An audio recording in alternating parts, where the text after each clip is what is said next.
Contexto Geral entrevista o Bispo Emérito da Diocese de Fortaleza, Dom Edmilson da Cruz.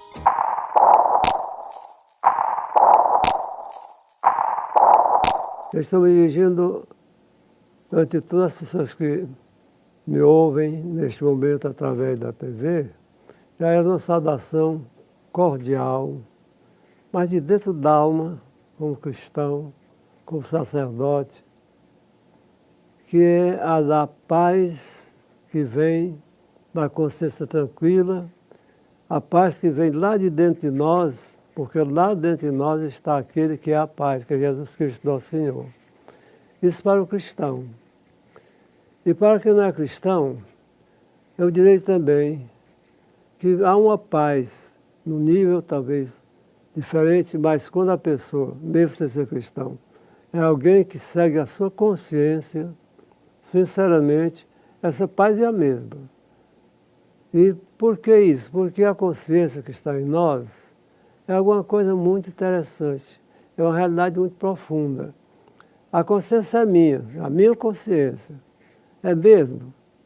Quando ela concorda comigo, parece que é. Agora, quando ela não concorda, como é que eu que sou livre? Tem dentro de mim a consciência que é minha. E ela diz que eu não faço o que eu quero fazer. Então, nesse nível, todos nós encontramos uma paz muito importante. A paz cristã acrescenta a realidade de Deus em nós, não de uma força, de uma ideia, que é ainda a imagem de Deus na pessoa, assim, de algum modo é Deus mesmo, mas Deus consistente, né? Deus real, Deus pessoa, não apenas Deus ideia, ou Deus símbolo, essa não, é com Deus mesmo. A primeira coisa que eu desejo é a todos a verdadeira paz, não só para você pessoalmente, mas para você, para a sua família, para aqueles com quem você se comunica, para todas as pessoas assim no mundo todo, é o que eu desejo de coração. A pergunta, qual é a rotina da minha vida de hoje? Eu nem sei responder direito, porque da idade que estou, com 88 anos e meio de vida, eu não tenho muita rotina.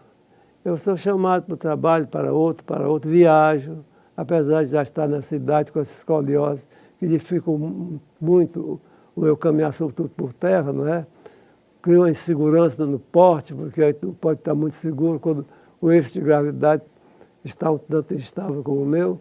Mas eu, primeiro de tudo, a minha atividade de pessoa, como sacerdote e bispo. É a parte, né, sacramental, a celebração das missas, das crismas, de outros sacramentos, a confissão, atendimento às pessoas, orientação, a reflexão. Às vezes a pessoa passa 2 horas, já teve passado 3 horas comigo, e aí eu não conto o tempo. Se eu não tiver uma outra coisa marcada, um compromisso, a pessoa dispõe do tempo que ela precisar.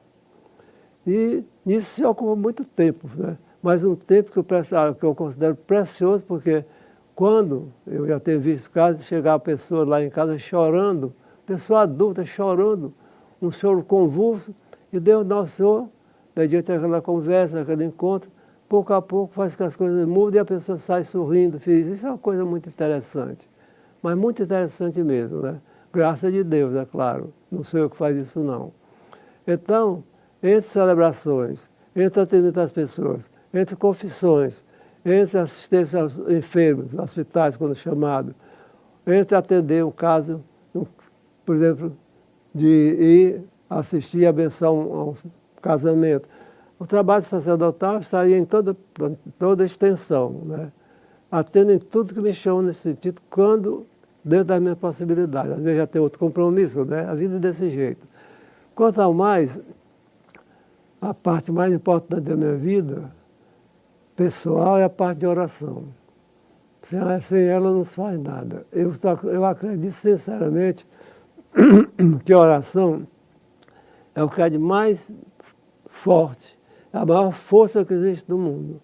Eu até gosto de citar uma coisa que me impressiona muito, que foi depois da Segunda Guerra Mundial, houve uma reunião de cúpula em Moscou para tratar do restabelecer da paz no mundo.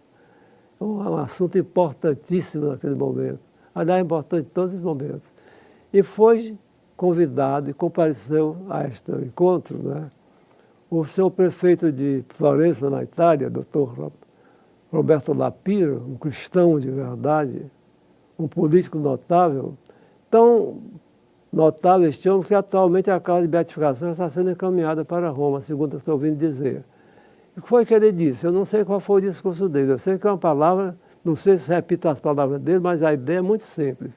Ele disse assim, com toda sinceridade, diante de pessoas de todos os credos, não é? Ou até sem credo nenhum, ele disse, saibam, senhores, que a paz precária da qual nós desfrutamos é muito mais efeito dos mosteiros do que os seus canhões.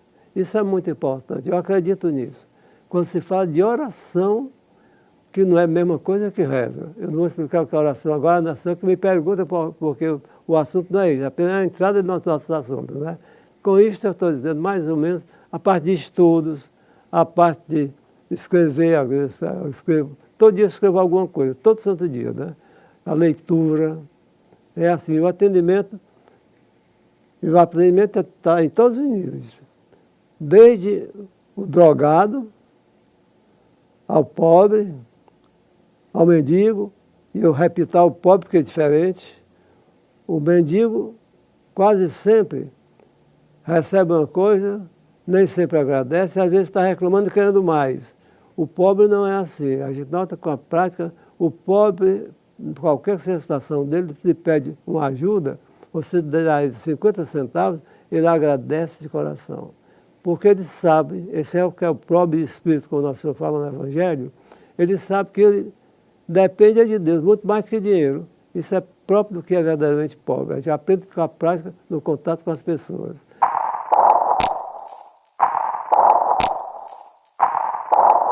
Essa impressão que é coisa geral. O mundo perdeu-se.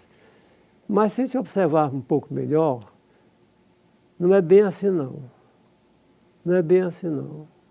Eu diria, como resposta de entrada, esse tipo de pessoa, esse mundo que você está falando aí, é um mundo que perdeu Deus. Mas a pessoa que perdeu Deus nem sempre é alguém que não tem Deus, não. Às vezes é católico, apostólico, romano, de comunhão e confissão e obra social. Mas perdeu Deus. Por quê? Porque há uma outra coisa que há pelo meio, o sistema econômico predominante ainda é de tal ordem que faz do dinheiro o Deus verdadeiro. E faz do consumível resultante alguma coisa que leva a desespero. Porque, veja, uma vez eu estava aí benzendo uma mansão aqui no subúrbio distante da capital.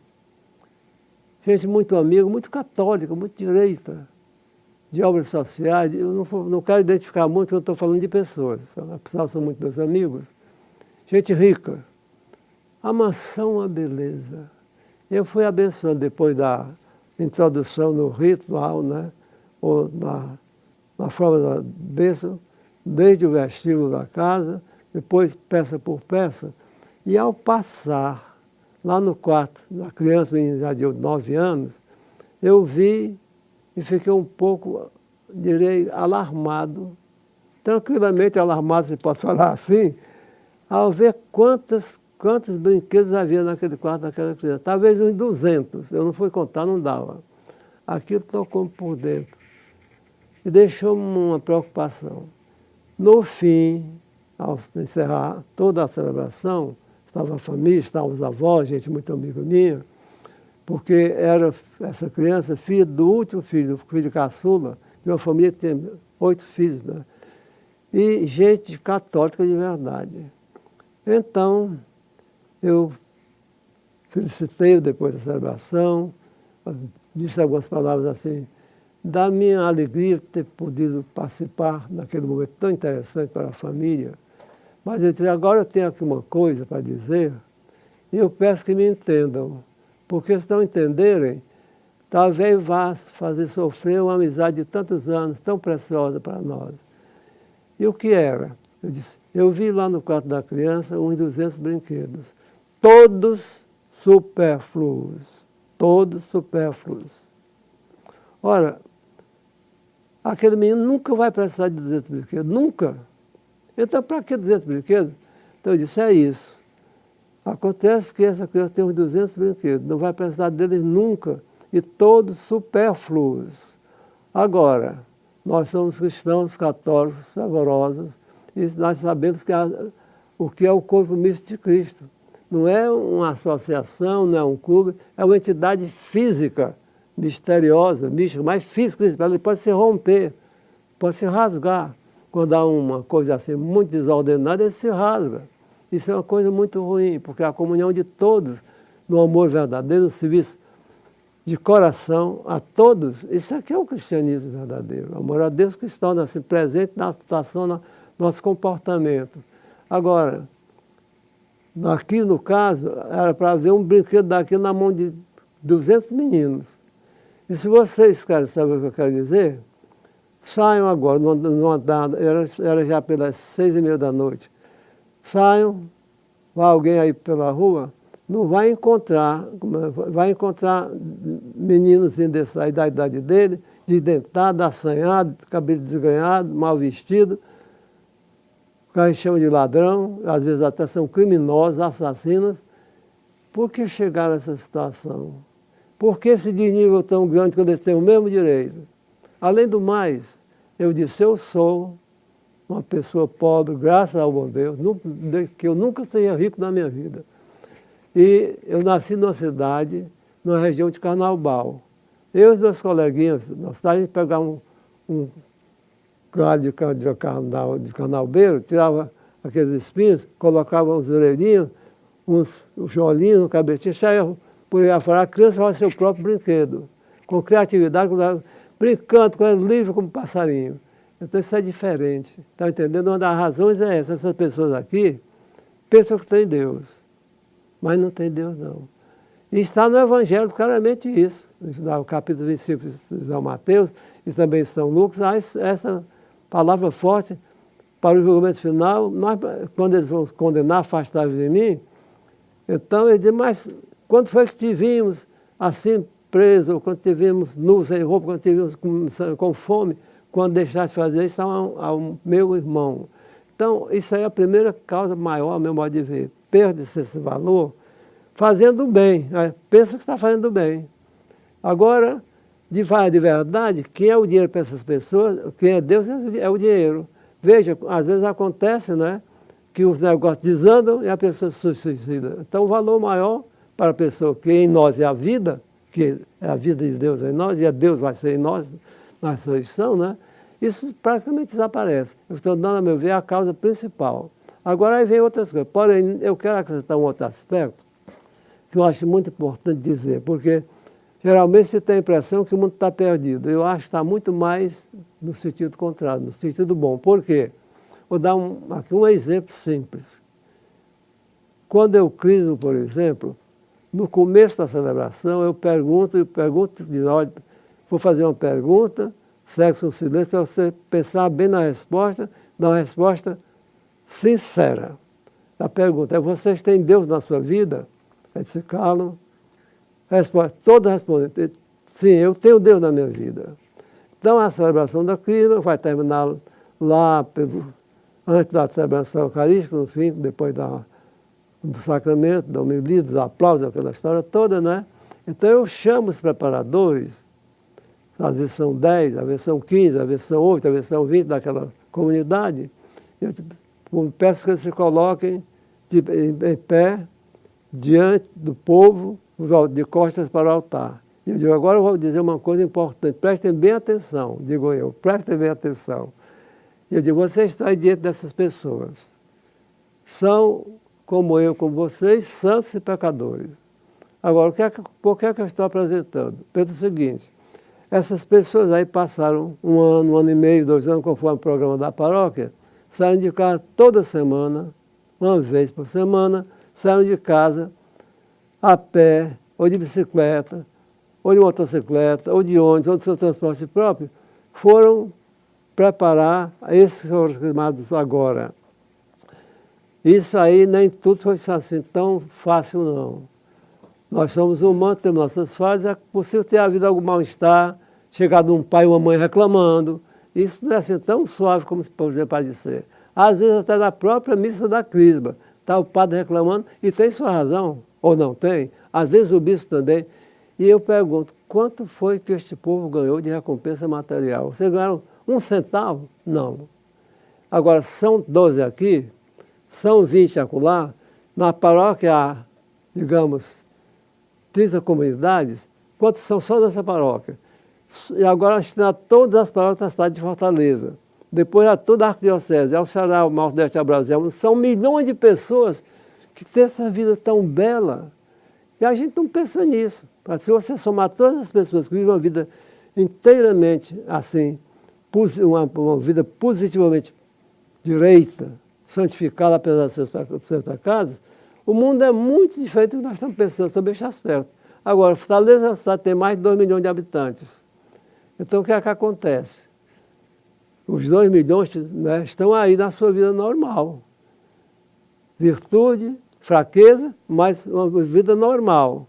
Agora, desses aí, se houver 200 que são ladrões e assassinos, assaltantes, estupradores, isso é uma minoria. Por que esse clima de pavor? Aí entra a mídia. A mídia, para mim, tem que pensar nisso. Tem que pensar nisso. Eu não vou dizer, não vou entrar nesse assunto agora, não é bem o caso, mas eu quero dizer que as coisas não são tão assim como parecem, não. O que não quer dizer que não haja uma pessoa, quer dizer, os valores desapareceram para muita gente. Desaparecendo os valores em assuntos como esse, o mundo se desequilibra, e o equilíbrio está aí, todo mundo vendo, todos estão sentindo, é uma coisa que realmente faz pensar, a quem pensa que é o fim do mundo, já até anunciaram que ia acontecer, não acontecer, só Deus é quem vai dar a palavra final nessas coisas assim, né? Eu diria assim, estou estendendo muito o assunto, mas porque eu queria que ficasse bem claro o que eu quero dizer. Há muito mais o bem no mundo do que o mal, porque Deus é quem governa o mundo.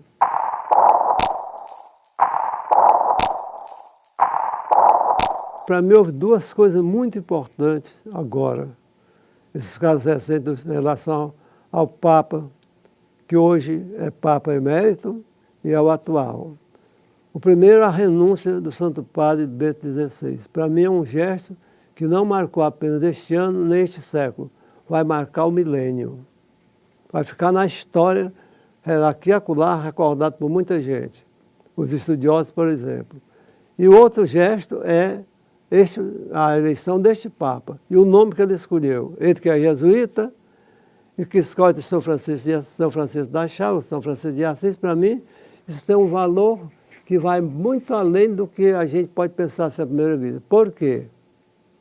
Porque aqui se trata de um momento em que a Igreja Católica está sendo, em toda parte, alvo de muitos tiros. A Igreja Católica está tendo uma imagem péssima para muita gente. E aqui é uma observação que eu faço. Para mim, está um anúncio de um grande momento da vida da Igreja de Cristo, da Igreja Católica Apostólica Romana. Não como prepotência, não, mas como igreja verdade. Não se trata de reformar a igreja, mas aquilo mesmo que Nosso Senhor disse a São Francisco de Assis: vai, Francisco, restaura a minha igreja. Restaura a minha igreja, e a pessoa foi reconstruir uma capela. Não era restaurar, criar uma nova vida de igreja, a vida verdadeira que Deus deu para a sua igreja. Então, nesse sentido, eu acho que nós estamos de parabéns. E, por outro lado, tanto ataque à Igreja Católica, para mim, é uma coisa triste. Mas, para mim, é, num certo modo, Deus falando. Como? Deus falando assim, por quê? Porque essa igreja, apesar de todos os seus defeitos, tem tantas virtudes, a sua história é muito mais virtuosa, sem comparação, do que a parte de defeitos e de misérias. E então as pessoas, mesmo que odeiam a igreja, parece falando por ódio, elas estão destacando a igreja. Estão destacando a igreja, né? E você vê, a igreja parece que não valia nada. Porque então só a Igreja Católica, essas coisas se acusam, né, por exemplo, pedofilia, há em todas as igrejas, há em todas as corporações, há em todas. Podemos dizer isso aí, não digo que seja uma coisa tão numerosa como acontecimento, como realidade, que haja muito, por exemplo, numa corporação como o Exército, a Aeronáutica, a Marinha, de tanto peso moral, de tanto valor, de tanta estima, que nós todos precisamos de compreender e aplaudir essas corporações das quais depende a segurança dos países, a ordem, né? São de um valor imenso, todas elas têm. E por que não se fala tanto? Só na Igreja Católica. Então, quer dizer, isso significa, aqueles que estão falando, quer dizer, vocês são alguma coisa, essa igreja é alguma coisa que não é coisa deste mundo, não. Isso aqui, para mim, está anunciando uma nova fase da igreja, e esse Papa, ao chegar agora, e o outro com a renúncia, então vamos colocar, com a graça de Deus, a igreja nesta posição, neste caminho.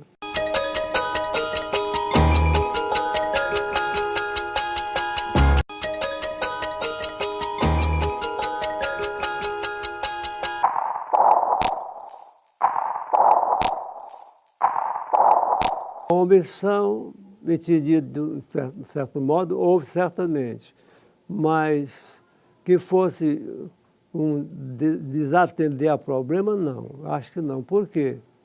Vamos prestar atenção às coisas. Quando me falaram a primeira vez disso, eu fiquei com muita tristeza. Mas a minha palavra foi essa, isso aí aconteceu, acontece e vai continuar acontecendo. Por quê? Porque isso aí é uma doença. Isso é uma doença. Agora, como enfrentar esse problema gravíssimo, sobretudo na entidade que vive proclamando a moral evangélica, não é? E procurando cumpri-la. A questão é que é muito difícil. É difícil, sabe por quê? Porque, primeiro, para se poder fazer uma coisa dessa, tem que ter um processo jurídico. Se é um padre, se é um bispo, se for pessoa ordenada legitimamente, validamente, estão nas suas funções.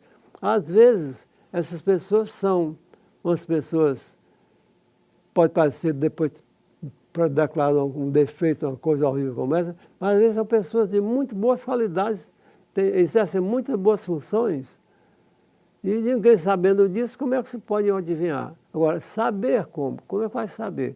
O bispo sabe, ele acaba sabendo. Agora, como é que vai produzir um documento, um processo jurídico, é que é. Aí está o primeiro grande. Se não há um processo jurídico, como é que eu posso falar com ele? Padre, vai negar. É padre, é leigo, vai negar. Sempre negam redondamente, falando sério, né? Então, o que é que a gente vai fazer?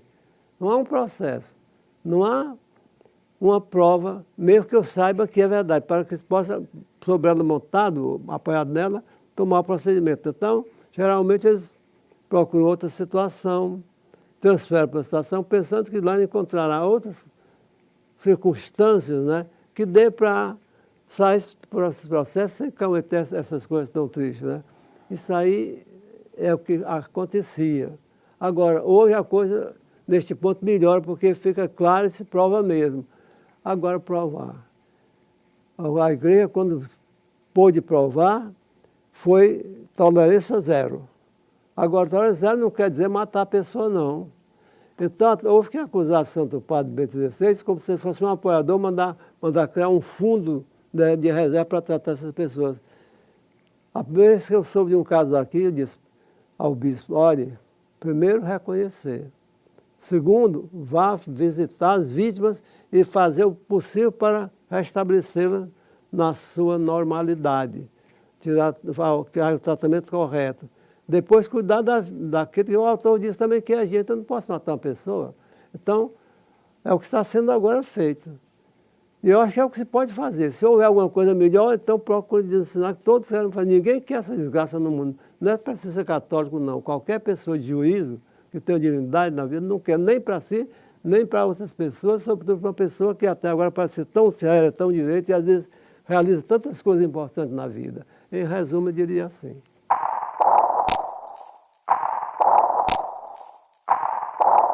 A primeira coisa que eu diria é que a igreja deve exercer uma ação política. Política, uma palavra séria, com o peso de valor que isto é. Porque nós vivemos, não é possível viver sem política. Ninguém. E quem vive como se fosse político, é político às avessas. Atrapalha a vida, né? Da vida própria e dos outros. Então, uma das coisas que eu quero destacar aqui, parece um pouco estranho, eu quero que me entendam bem. Parece que eu estou falando uma coisa muito ruim, e é muito ruim mesmo, mas vou explicar como eu vejo, né? É que a gente percebe uma coisa pesada aí, que é a seguinte. Eu estou destacando um aspecto agora, né? Não estou falando ainda na generalidade das coisas, um aspecto muito claro. Nós herdamos da Europa, especialmente de Espanha e Portugal, valores muito altos quando se transmitiram o Evangelho, né? Quando fizeram conhecer Jesus Cristo, nosso Salvador. Mas, infelicissimamente, herdamos também da Espanha e Portugal uma coisa muito ruim, que é uma cultura política corrupta e corruptora. Vou explicar agora o que eu quero dizer. Uma cultura política corrupta e corruptora. Isso aí está no clero. Está no clero seminarista até o ponto mais alto. Vou procurar explicar como eu vou vendo, né? Por exemplo, chega o tempo o bispo ordena um sacerdote, depois de toda uma preparação, um homem que deve estar ajustado à sua missão, uma missão tão importante, tão sagrada, e de uma liderança que continua. Parece que o padre, o vigário, o padre tinha perdido, não perdeu, continua, apesar de não ter certas maneiras de outrora, mas a influência que ele exerce na sociedade é muito grande. Um dia desses, há uns meses, eu estive na celebração de 50 anos de sacerdócio de um ex-aluno meu, lá em Sobral. Eu fiquei impressionado dessa vez, já tive tanta vez, mas dessa vez me chamou a atenção de modo particular. Depois, no fim da festa, essas pessoas dizendo, Monsenhor, foi o senhor que me casou, batizou meus filhos, casou meus filhos. Isso não se diz a um médico.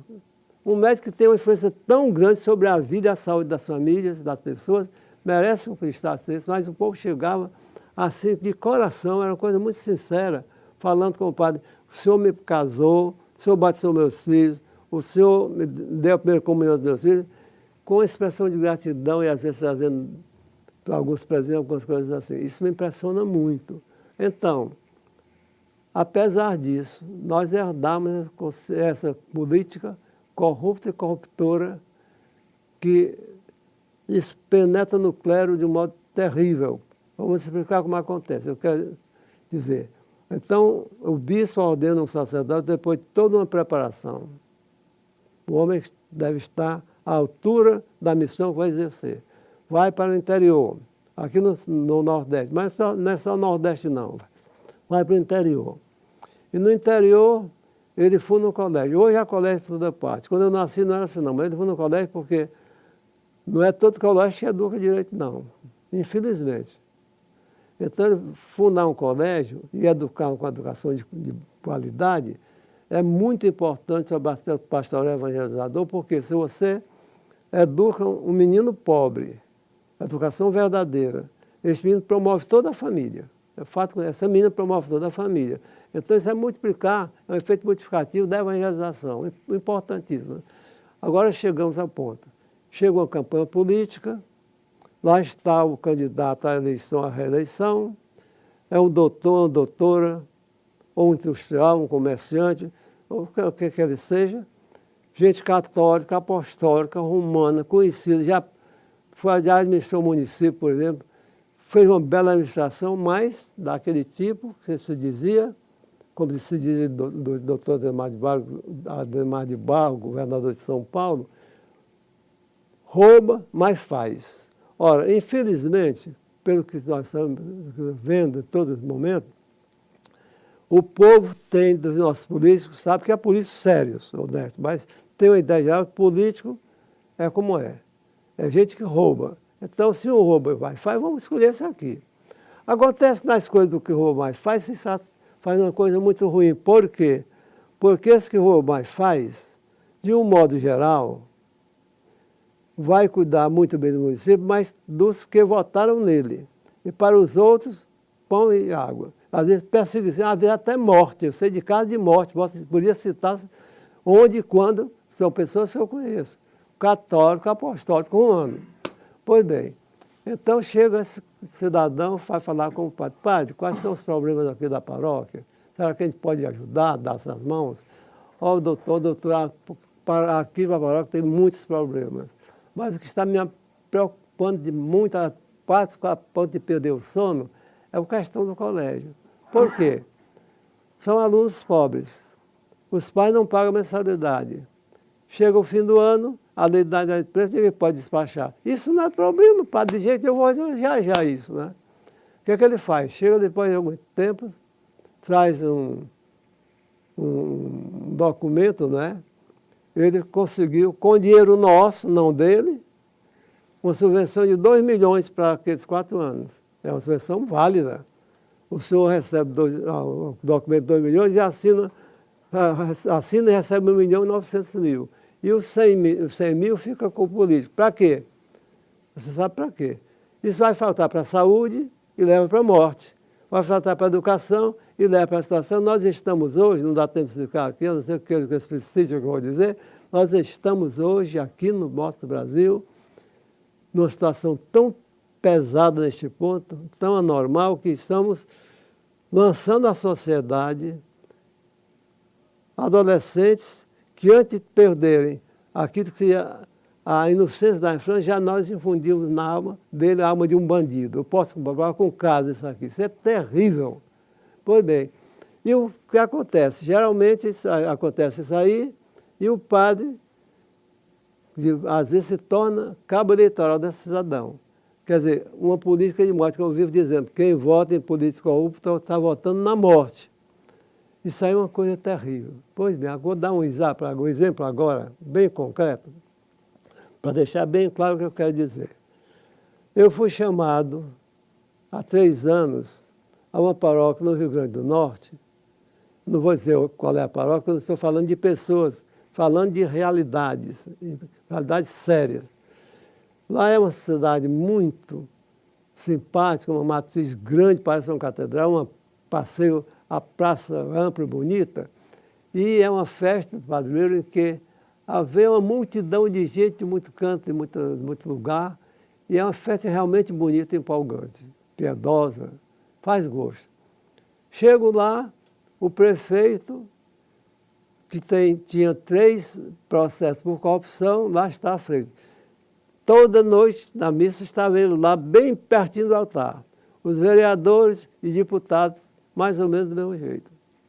Bom, eu vou falando e tal, participando, eu celebrava pela manhã, e uma vez me pediram que falasse durante a celebração da noite, e eu falei exatamente sobre esse assunto, falando da dignidade da pessoa humana, a consciência humana, o respeito, o valor do voto, por aí vai, e até depois chegar um momento em que eu disse assim, quem vota, que eu disse agora, né? Quem vota em política corrupta está votando na morte. Isso na palavra é minha não. Está aqui na Bíblia, capítulo 34 do livro da Eclesiastes, versículo 25 a 37. Não é palavra minha. Eu não digo para falar mal de ninguém, não. Eu digo lamentando isso, porque são pessoas pelas quais eu rezo. É minha obrigação, eu rezo como cristão. Mas então, quando eu disse isso, o povo bateu palma bem 1 minuto, a multidão. Depois, querendo saber onde é que está na Bíblia, estava lá o senhor bispo, um homem santo, homem culto, grande pastor.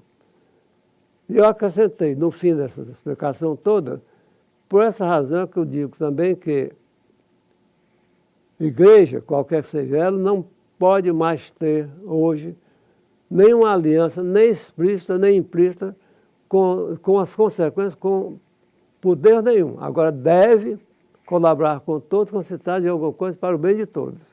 Bom, terminou a celebração, na sacristia, o senhor bispo, tão boa pessoa, disse, Dom Edmilson, o senhor disse é muito importante, mas não é para cá não.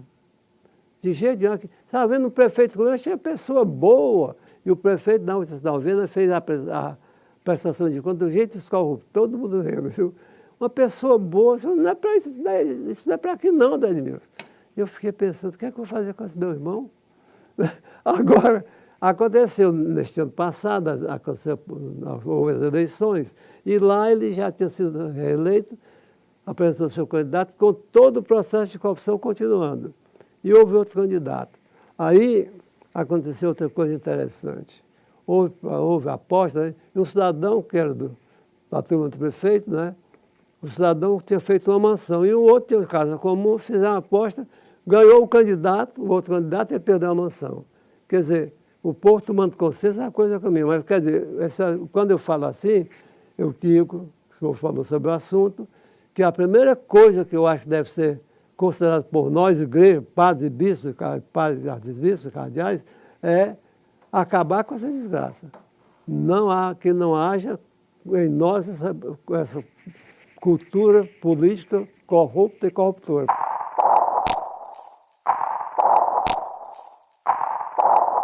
É uma igreja que se restaura, como eu falei ainda agora, não é? Mas eu assisti no Rio de Janeiro, estava lá, no mês de janeiro, a um curso para bispos, e eu estava lá. E por ocasião deste curso, houve um dia que fomos lá, uma solenidade em que a arquidiocese fez a apresentação. Eu fiquei empolgado com aquilo, porque eu vi jovens daqui do Brasil, tinham participado do último encontro lá em Madrid, e toda a programação, e tudo que está sendo projetado, o logotipo, e cântico e tudo mais, e o entusiasmo daqueles jovens. Viu? Quer dizer, aqui no Rio é para ser mais ainda, porque com a experiência que já vai se somando das outras casos que têm acontecido, né? Aquilo me parece de uma importância muito grande, porque os jovens com quem eu tive um contato naquele momento trazem em si toda uma renovação de ânimo, de vida, de entusiasmo, né? Aquilo que é próprio do jovem, o caminhar para o futuro buscando alguma coisa que transforma para melhor. Né? Isso eu vi lá muito claramente. E está sendo montada toda uma estrutura, está o seu governador, o seu prefeito, todo o apoio, né? Falavam-se 4 milhões, que eu acho muito difícil 4 milhões, porque 4 milhões já é uma cidade grande, né? Onde colocar esse pessoal. Mas está tudo muito organizado, é uma coisa que conta com todo o apoio de Roma, todo o apoio da Arquidiocese do Rio, todo o apoio da Igreja do Brasil. Que Deus abençoe esses jovens e os organizadores tenham aquele trabalho e que realmente esse encontro seja uma injeção forte de vida, de ânimo, de virtude, de entusiasmo para a juventude que precisa muito disso e que ela possa, através disso aí, levar para o mundo essa mensagem e, sobretudo, a realização desse ideal na nossa vida.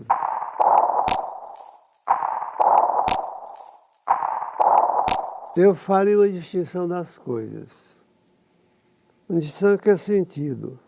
Primeiro eu quero chamar a atenção para o aspecto negativo, não porque seja negativista, para depois entrar no outro aspecto. Quando se fala, por exemplo, em missa de cura, eu não aceito isso como coisa boa, não. Porque missa de cura não existe. Pode existir cura na missa. A cura vem da fé e do poder de Deus, da disposição que tem a pessoa que está precisando de cura. Mas quando há cura assim, falando em geral, pode haver algum caso extraordinário, mesmo fora de missa. A cura pode acontecer em qualquer situação, e não só entre cristãos. É uma coisa que depende muitíssimo da fé. Mas o que eu noto, quanto a esse aspecto negativo, o que eu noto é o seguinte, não é uma cura. Se se tratar de uma doença de fundo emocional, a pessoa vai lá e fica boazinha, mas tem que voltar toda semana. Toda semana, quer dizer, não está curada. E eu já sei de mais de um caso em que a pessoa passou desse jeito e um dia vieram chamar, o senhor vai lá levar a unção do enfermo para a pessoa. Mais de um caso. Então isso aí é uma ilusão, pode ser bem intencionada, mas acho que devia não existir isso aí, devia ser proibido.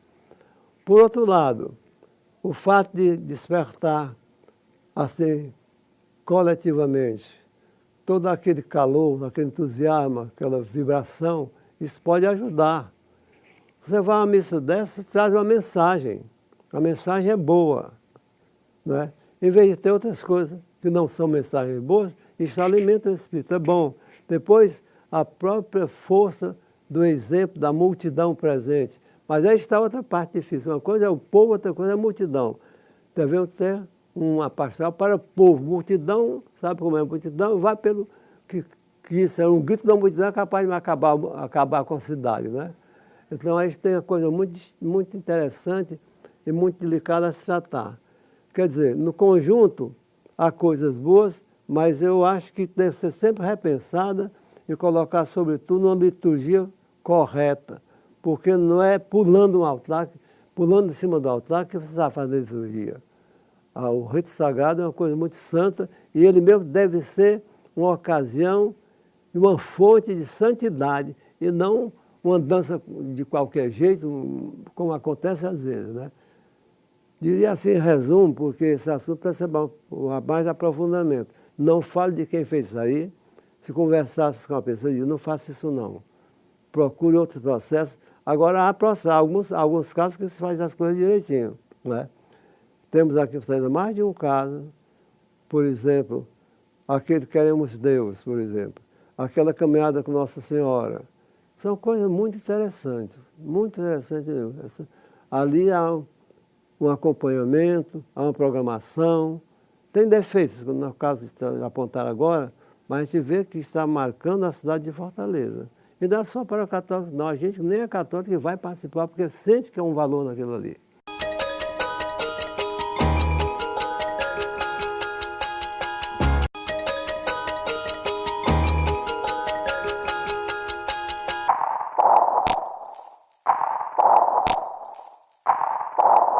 Há muitas igrejas evangélicas. Há igrejas pentecostais e outros de outros nomes, né? A igreja ortodoxa. Isso aí tem uma história que tem muitos pontos que não é o momento de estar tratando. Mas hoje, na situação, desde que se procurou introduzir na igreja, já faz quase um século, o movimento ecumênico, as coisas mudam. Então, há uma colaboração, há uma aproximação, o que não é fácil, porque são pontos de doutrina, às vezes, contrários ou semelhantes, e quando se trata de uma fé, a fé tem um valor muito profundo e atinge profundamente a pessoa humana. Então, querer que o outro mude não é uma coisa tão simples. Pode ser até um desrespeito à pessoa humana, que é a imagem de Deus. Nós devemos respeitar e amar, ajudar em tudo para o bem. Então, com essa observação essencial, eu quero falar sobre o assunto. Quer dizer, quando falo de igreja evangélica, as igrejas históricas, a igreja luterana, por exemplo, igreja metodista, igreja presbiteriana, são igrejas sérias, digamos assim. São igrejas que têm toda uma vida, né, buscando o evangelho. Tem seus mártires, tem seus testemunhos, tem um valor imenso. E a igreja reconhece isso, e deve reconhecer, não pode deixar de reconhecer. Agora, há outras coisas também. Há outras situações que a gente pode até entender, quer dizer, explicar, mas não pode aceitar. Por exemplo, eu tenho visto aqui em Fortaleza, um católico, apostólico, romano, senhora já velhinho, 80 anos de mais de idade, quase morrendo no hospital, e chega uma pessoa de uma dessas igrejas, dessa que eu falei agora, você se entrega a Jesus, senão você não se salva. Na hora daquela, eu acho que isso aqui é simplesmente contra o Evangelho. Mas foi falar com ela, que nem conversa comigo. O que é que eu vou fazer? Né? Porém, não é assim que deve ser.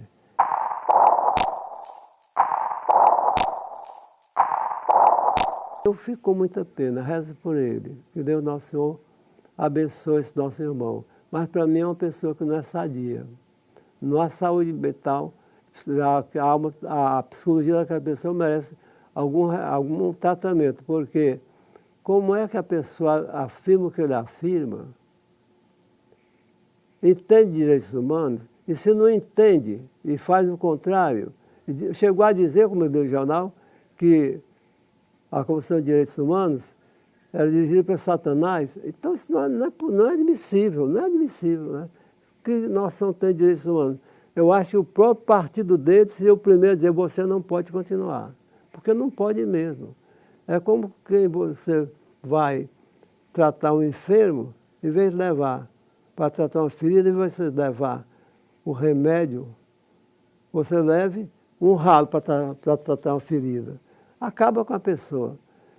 Falando de comparação meio grosseira, mas para dizer como é grave isso aí. É muito grave, eu lamento muito, não estou falando do nome do meu irmão, não conheço pessoalmente. Assim de aparência até um homem bonito, por sinal, né? Mas não dá mesmo, é simplesmente inaceitável. Inaceitável, sem mudar de tom, sem falar com raiva, falando até com muita compaixão, mas não dá para aceitar. Simplesmente, acho que o próprio partido dele tinha que ser o primeiro a dizer: você não pode continuar assim, você deve renunciar.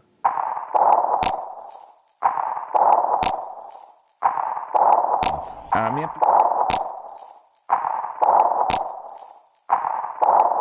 Me desculpe, viu? Isso aí eu vou dizer uma palavra que eu não devia dizer, mas como é grave demais, isso aí chama-se canalice. Não tem outra palavra. Se é uma pior, no sentido, eu diria ainda, porque é simplesmente uma tapa no rosto de cada brasileiro e de cada brasileira. Eu ouvi a explicação dada pelo presidente, né, que é uma maneira de especificar bem claramente o que é da competência de cada uma dessas entidades. Isso aí não é conversa de gente séria, não. Não é conversa de gente séria, não, porque todo mundo sabe que, falsificando essa responsabilidade por conta da polícia estadual no estado e federal no país, essas polícias têm de todo tipo de gente. E quem comanda isso é governador ou é presidente da República. E eu não vou dizer que governador e presidente sejam tão honestos assim, não, porque isso aí já está claro que é para nunca punir. Não é o caso de impunidade, porque havia antes era impunibilidade aqui no Brasil. Agora já está havendo punição. Então, quem não está entendendo, coisa perversa isso aí. Isso é um crime. Isso é um crime. As pessoas que propõem isso deviam ser presas. Falam com toda a alma. E é com amor, quer falar com veemência, mas com amor, porque isso não se pode nem pensar. Quais são os países que adotam isso no mundo? Quênia, a Indonésia e Gana. É um retrocesso de a selvageria, a tirania. Isso não se pode nem pensar. Desculpe falar desse jeito, porque eu achei tão triste isso aí, tão repugnante, tão intolerável, que eu acho que devo falar assim. Agora, não estou falando contra as pessoas. Que Deus as abençoe, mas que elas não façam isso ao nosso povo. E se fizerem, é caso de o povo ir para a rua, fazer movimento, botar isso abaixo.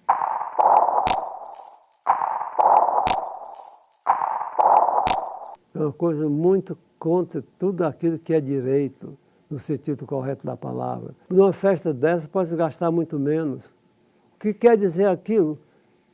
É a festa, mas temos valores, até mesmo aqui no Ceará, que vão fazer essas festas em outros países, em outros estados. Por que não chamar essas pessoas? Chama sim, mas por que essa gratificação desta altura? Quem paga somos nós, é o nosso suor, o nosso trabalho. E não há autoridade que tenha o direito de abusar do nosso suor. Deve administrar bem, como aliás administra às vezes muito bem as coisas, mas aí é uma coisa simplesmente detestável e condenável mesmo. Nesse sentido, eu acho que sim.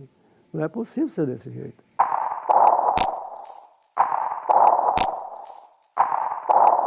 Com a cerca como está, você não está vendo que se via até certo tempo populações, né, emigrando por falta do essencial.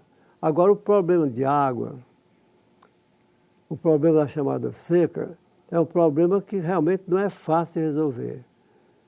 Se deve resolver, mas resolver na sua integralidade, na sua totalidade, é coisa meio difícil. O Estado do Ceará tem feito um grande esforço, é o Rio Grande do Norte também, o Pernambuco, né, para a questão das adutoras. Isso é importantíssimo. Essa transposição das águas de São Francisco é outra coisa importantíssima, são coisas que já estão sendo feitas, né? Mas há outras coisas que podem ser feitas e é preciso ouvir também o povo. O povo tem suas experiências. Isso aqui a igreja promoveu mais de um seminário aqui no Ceará e disso aproveitou-se muita coisa, já estão sendo feitas por aí afora, né? Mas é uma coisa que deve ser muito mais atendida. E é curioso que existe ainda uma indústria de seca, infelizmente. Quando vem um recurso desse, agora, para transportar esses alimentos, a dificuldade. Aí já não é só Ceará, né, Ronaldo? É Brasil. Quer dizer, o ponto a que chegamos não dá um sistema de transporte eficaz, no caso aqui, numa ocasião como essa. Então, devia haver alguma coisa permanentemente mais próxima, que armazéns e depósitos estivessem mais próximos, para que, numa ocorrência tão triste como essa, fosse atingido no tempo. Outras vezes, por exemplo, esses gente que vem do sul, às vezes chegam aqui e já não são mais coisas que se alimentação, coisas que é para os animais. Um feijão chega aqui, a gente vai preparar, não presta mais para nada, né? E quando é que chega aqui? E quem é que vai receber?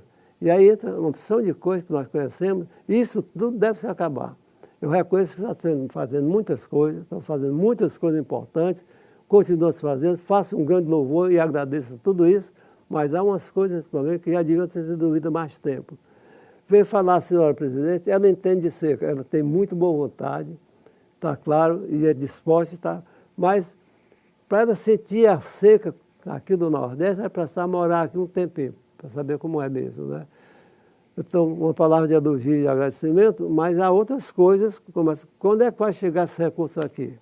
E quando é que vai chegar a quem está necessitado? Se não houvesse a própria comunidade ajudando uns aos outros, o que é que seria?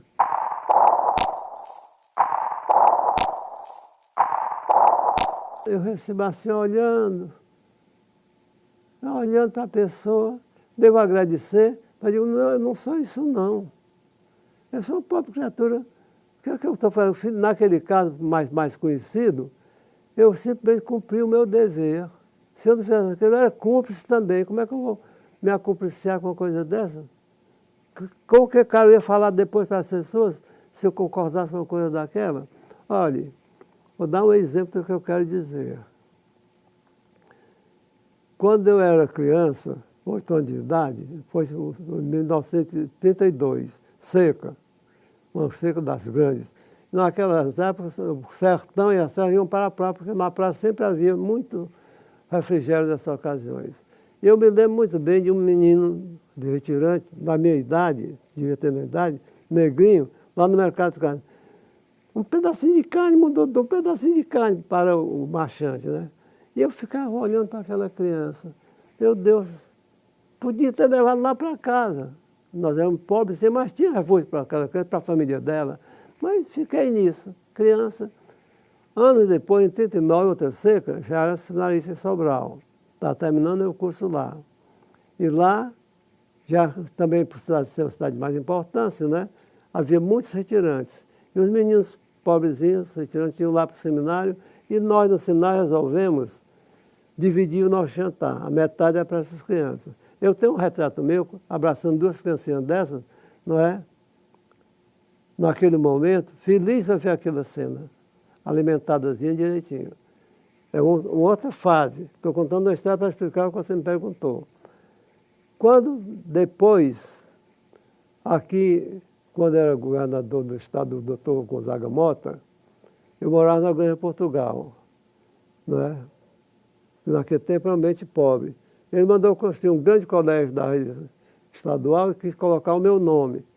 Comunicou-me. Eu fui lá, senhor governador, vim agradecer, mas quero que o senhor me entenda, eu não vou aceitar, não posso aceitar. Mas por que não posso aceitar? Não posso aceitar, governador. Por que não posso aceitar? Porque eu só aceitarei uma honraria dessa quando eu souber que o senhor, ou pessoa do seu nível, tenham feito isso para uma pessoa do povo. Por exemplo, uma merendeira. Passa 20 anos cuidando das crianças, como uma mãe não recebe uma referência, governador. Isso está direito. Eu não estou discutindo aqui o mérito dos outros que receberam, não é isso que eu quero. Mas está direito uma coisa dessa? Quando o senhor fizer isso com um negro, um homem de bem, uma negra, gente virtuosa, quando fizer com um índio, aí eu venho receber. Bom, passou. Ele disse, o senhor não entendeu, Danilson. Acaba de fazer isso com o Bataceiro da Saré. Eu digo, quem não entendeu foi o senhor, governador, me desculpe. Um homem que eu admiro muito, o doutor Gonzaga Mota. Pois bem, ele disse, agora mesmo eu acabo de fazer isso com o Bataceiro da Saré. Eu disse, o senhor não me entendeu. Bataceiro da Saré é um do povo, sim, mas isso aí que você está falando é um grande poeta, cujas obras foram editadas pelas Vozes de Petrópolis e que hoje são estudadas, declamadas, aplaudidas na Sorbonne e Oxford por aí afora. Não é o mesmo, não. Quando você fizer como pessoa do povo nessa construção, eu venho. Entendeu o que eu quero dizer? Então, isso aí, para explicar o que você me perguntou. Não é? Há coisas que estão por detrás dessas realidades que não se explicitam assim. E para que a gente faça que haja realmente o respeito a cada pessoa, o amor a cada pessoa, a justiça para cada pessoa. É isso que eu quero dizer.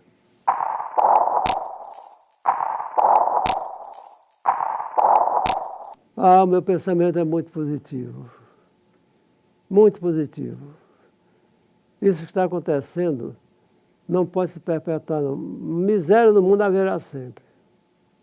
Nós somos humanos. Agora, tem que pensar as coisas com certa profundidade, porque Deus nos fez tão bem feito, meus irmãos, minha irmã, tão bem feito Deus nos fez, que é impossível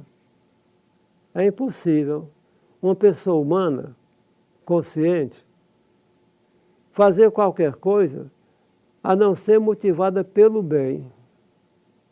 É interessante isso. Pecado, por que se peca? Você vai achar o que vou dizer, mas vou explicar depois. E é verdade que vou dizer. A gente peca porque pecado é gostoso. Viu? Pecar é uma coisa gostosa. Por que é gostoso? Porque a gente peca sobre alguma coisa que foi feita por Deus, não o pecado. Por exemplo, você gosta de um alimento. Você gosta de um alimento, não é? Acha aquilo muito bom. Então você vai se alimentar. Alimente-se normalmente. Mas se você, ao chegar aqui depois, está alimentado, está saciado, está bem atendido, continuar porque gosta, você está sendo contra você mesmo. Está sendo contra o próximo também. Então, aquilo vai te causar uma indigestão. Mas por que você se alimenta? Por que é gostoso? Porque alimento é dom de Deus, é coisa positiva. Entendeu o que eu quero dizer? Não é que eu digo que seja direito de pecar. Não digo que eu estou dizendo. Pecado é um erro, às vezes é um crime. Mas a pessoa pega um bandido, por exemplo, um pistoleiro, quando ele atira, aperta o gatilho, até aqui ele contou com Deus. Então, se eu digo que nós podemos fazer coisa alguma sem nada pudesse fazer. Apertar o gatilho, foi Deus que às vezes, senão ele não tinha nem mão, nem mexia com o dedo. Mas foi Deus que ajudou naquilo? Não, Deus ajudou, o que é positivo. Esse gesto é necessário. Se esse gesto está aqui, eu vou perder muita coisa. Né? É preciso esse gesto. Então, até aqui Deus está. E por que ele fez aquilo? Claro que por maldade. Sabe que é um crime. Sabe que é um crime. E por que ele fez o crime? Porque ele está levado, isso aqui não justifica, estou apenas procurando explicar, levado por outra realidade. Para ele, imaginemos um pistoleiro desse, um caso muito grave, o mandante, a gente importante, não quer saber, quer que aquela pessoa morra, mas não seja conhecido nunca que for mandante. Então ele ofereceu 2 milhões àquela pessoa. Ele praticou o crime. Pensando em quê? Com esse dinheiro, eu vou imediatamente lá para o interior da Bolívia, e de lá eu vou chamando meu pessoal, pelo menos passar uns 3 anos sossegados na minha vida. Isso para ele é um bem. Foi isso que motivou a ação dele. Está entendendo? E se for uma pessoa chegar a um ponto tal de maldade, eu faço de ruim que eu sou, esse ruim pessoa, para ela quer dizer que é bom. Senão ela não faria. Como é que fazer uma coisa que era ruim para ela? Então, isso aqui é uma explicação, não é uma justificação, entendam bem. É horrível, estou dizendo, mas quer dizer como é grande Deus e o seu amor.